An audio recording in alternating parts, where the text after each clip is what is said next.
Well, it's Greece that heads the line of countries destabilising the Eurozone, and it's in Athens that the new coalition unity government's been formed to tackle the debt crisis there. Of course, this comes after weeks of political chaos that's put Greek Euro membership in jeopardy. Prime Minister George Papandreou has agreed to step down, with his replacement due to be announced later. The new interim government will lead the country until elections. They're expected to be held in February next year. The government's main task will be to approve a €130 billion emergency rescue package that was reached between European leaders. And there are now concerns that Italy's on its way to becoming the next victim of the European debt crisis. What a mess. Let's talk about it all with economics analyst Nick Skrekos. He's on the line from Athens. Good to see you, Nick. The world then holding its breath for one Greek Prime Minister to go and a new one to be appointed. But, Nick, whoever that is, can he or she actually do anything really to change the situation in Greece and make it much better? Much better, no, but at least sustainable until we can go to elections and elect a new government, which is probably going to be a coalition as well.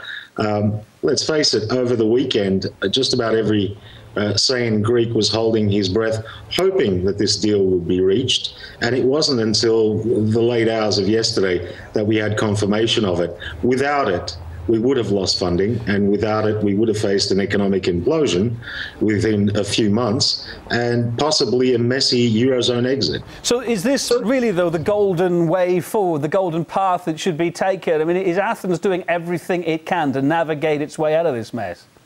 No, I don't think Athens and the political system is doing everything it can. I think it's about time that the political system became a little bit more responsible and responsive to the needs of the country and Greece itself. I think a coalition should have been formed quite a while ago.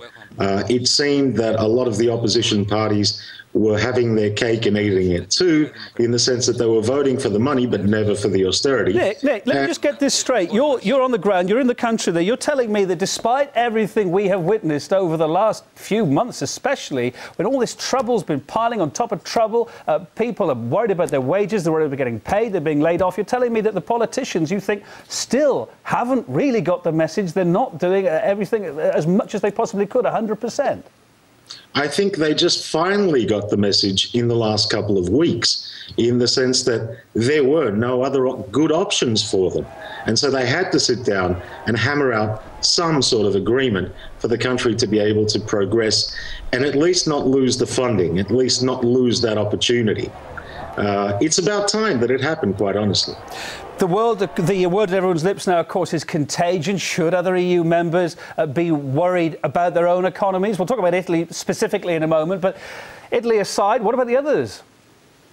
Well, I think Italy and Spain are probably still the two largest threats to the Eurozone, and certainly Italy is very concerning in that the political situation there is more unstable than it is in Greece, and their borrowing rates are reaching very unsustainable levels. I think that there are many good reasons to worry for other countries, and even core countries like France, who may well lose their AAA rating at some point in the future.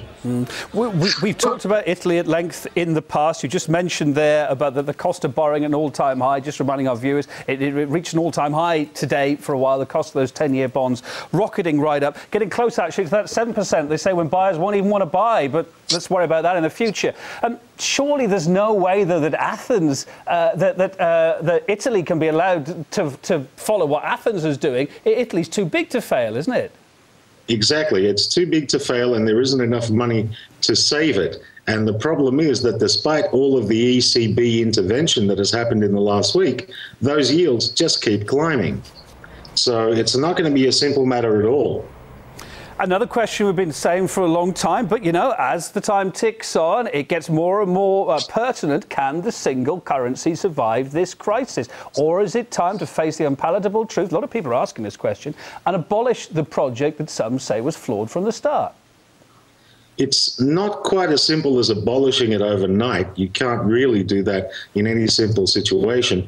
What they do have to do, of course, other than just bailing out some countries and putting up some defenses in the short term, is have a really good look at the treaties and the infrastructure of the whole project and see if there is some reform that can make it more workable.